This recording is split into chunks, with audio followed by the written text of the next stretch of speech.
आप देख रहे हैं हेडलाइंस 24 चुनाव महामुकाबला में मैं आपके साथ जफर हसन सिद्दीकी। उत्तर प्रदेश में राजनीतिक पार्टियां, उम्मीदवार, कार्यकर्ता और वोटर सभी इस वक्त इलेक्शन मोड और मूड में हैं। कल यानी 10 फरवरी को उत्तर प्रदेश में फर्स्ट फेज की 58 सीटों के लिए वोटिंग हो चुकी है।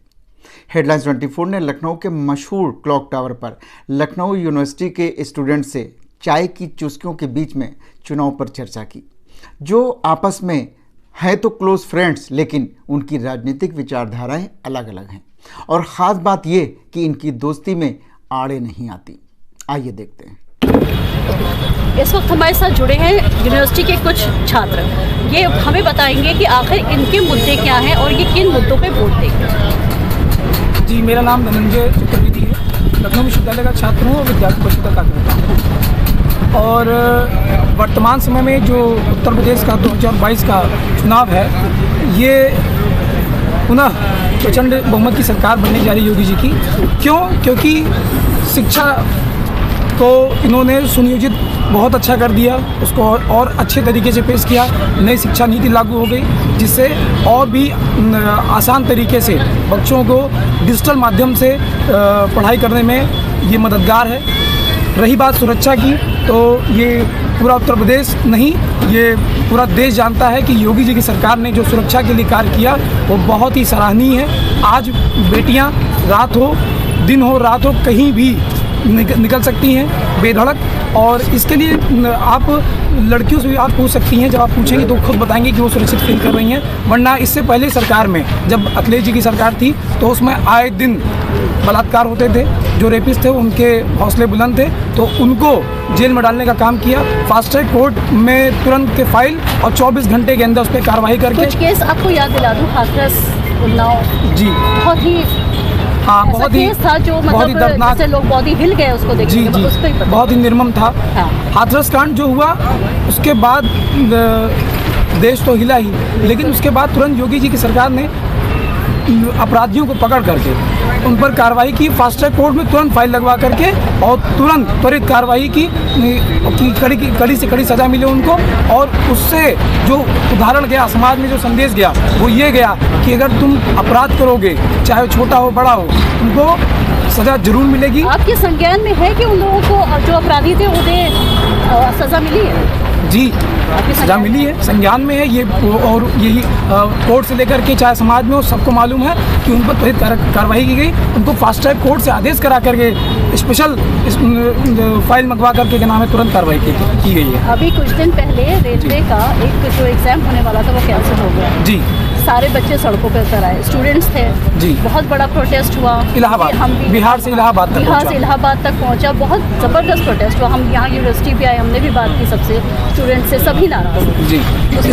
इसमें पुलिस प्रशासन को मैं संदेश देना चाहता हूँ कि हर चीज़ सिर्फ अगर कोई कारण होता है, कोई अगर उसमें असफलता होती है, तो सिर्फ और सिर्फ योगी जी की खामियां नहीं होती हैं। पुलिस प्रशासन ने जिस तरह छात्रों को पीटा, मैं भी छात्र हूं, अगर ये कल को वहाँ हुआ, आज को हमारे साथ होगा। जब हम अपनी मांग को रखेंगे, उसको पूरा नहीं करेंगे, तो हम लोग जरूर सड़कों पर उतरेंगे, ठीक, संघर्ष करेंगे और जीत भी हासिल करेंगे। लेकिन जो इलाहाबाद, बिहार से लेकर इलाहाबाद हुआ, आगजनी हुई, तो उसमें जो थोड़ा आपराधिक तत्व थे उन्होंने अपराध किया, लेकिन जो उसमें निर्दोष छात्र मारे गए, कमरों के अंदर से निकाल के रातों रात मारा गया, ये बहुत ही निंदनीय है। मैं इसकी निंदा करता हूँ। उत्तर प्रदेश शासन से मैं ये मांग करता हूँ कि छात्रों पर जरूर विशेष ध्यान दें, क्योंकि युवा है और युवा ही देश को आगे बढ़ाएगा। अच्छा, आपके मुद्दे हमारे मुद्दे जो है, सबसे मुख्य मुद्दा तो शिक्षा है कि हम पहली बार प्रदेश में जो भी सरकार बने, उससे हम ये आशा करते हैं कि शिक्षा जो हमारी वो रोजगार परक है। जैसे हमारे भाई ने बताया कि योगी सरकार जो 5 साल से कार्य कर रही थी, उन्होंने शिक्षा को बहुत अच्छा कर दिया। हम इनसे पूछते हैं कि जो योगी जी ने 2017 के मैनिफेस्टो में 10 अंतर्राष्ट्रीय विश्वविद्यालयों का नाम लिया था, उसमें में से किसी एक विश्वविद्यालय का नाम गिनाएं। और एक संस्कृत विश्वविद्यालय का नाम लिया, महामना मदन मोहन मालवीय जी का, वो विश्वविद्यालय भी बना, तैयार हुआ या नहीं हुआ। जो योगी जी ने कहा था कि 12th पास करने के बाद छात्रों को, लड़कों को, मैं भी महिलाओं पे नहीं आ रहा हूँ, लड़कों पे आ रहा हूँ, छात्रों को 12th पास करने के बाद 50% उनकी फीस माफ़ कर दी जाएगी। क्या वो हुआ? उन्होंने कहा 2017 में सरकार आने के बाद हमारी 12th पास करने के तुरंत बाद 20 दिन के अंदर न लैपटॉप दिए जाएंगे, विश्वविद्यालयों में वाईफाई लगाया जाएगा। जो ये डिजिटलाइजेशन की बात करते हैं, क्या उस पर सरकार ने कार्य किया? मैं इनसे ये जवाब चाहता हूँ सरकार से, योगी जी से। और हम चाहते हैं ऐसी सरकार है जो युवाओं पे ध्यान दे, महिलाओं की सुरक्षा पे ध्यान दे। उन्होंने महिलाओं में अहिल्याबाई योजना लाए थे जिसमें निःशुल्क शिक्षा कन्याओं को देने की बात की। क्या किसी ऐसी कन्या को शिक्षा मिली? नहीं मिली। आपने कहा था कि जो प्राइवेट स्कूल चल रहे हैं प्रदेशों में उनमें एक फीस होगी, क्या अभी किसी विद्यालय में हुई? नहीं हुई।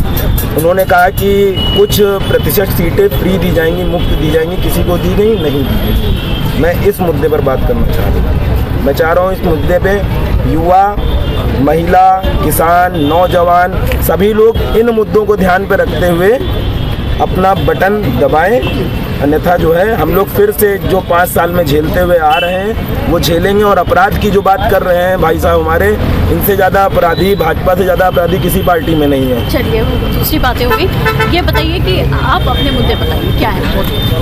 ये लखनऊ विश्वविद्यालय का छात्र होने के नाते सबसे पहले तो मैं लोकतंत्र की बात करना चाहता हूँ कि लोकतंत्र में गणतंत्र दिवस की पूर्व संध्या पर जो छात्रों पर बर्बरतापूर्वक लाठीचार्ज हुई है, इलाहाबाद हो चाहे वो बिहार हो, छात्रावास में घुसकर प्रशासन ने उनको मारा है, पीटा है, तमाम छात्र उसमें घायल थे।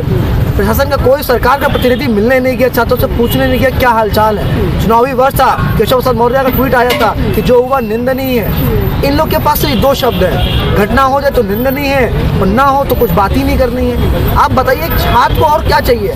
अगर वो अच्छी शिक्षा चाहिए उसको, जो अगर वो कैंपस के अंदर जाता है तो उसको सिंगल विंडो सिस्टम की वो मांग कर रहा है। कोई भी मांग हो, कोई भी परीक्षा निकलती है उसमें इतनी धांधली है कि पारदर्शिता से काम ही नहीं हो पाता है। पहले परीक्षा निकलेगी फिर उसको लीकेज हो जाएगा, फिर वो हाई कोर्ट में जाएगा, तो उससे साल बर्बाद होते हैं। जो रोजगार का माध्यम होता है वो उसका समय निकलता जाता है, तो जो उनके माता पिता हैं वो भी डर जाते हैं, सहम जाते हैं। उनके मन में एक डिप्रेशन का माहौल पैदा हो जाता है घर में कि मेरे बच्चे का भविष्य क्या होगा। इतने पढ़ाने लिखाने के बावजूद भी अगर कुछ नहीं है तो सरकार क्या कदम उठा रही है?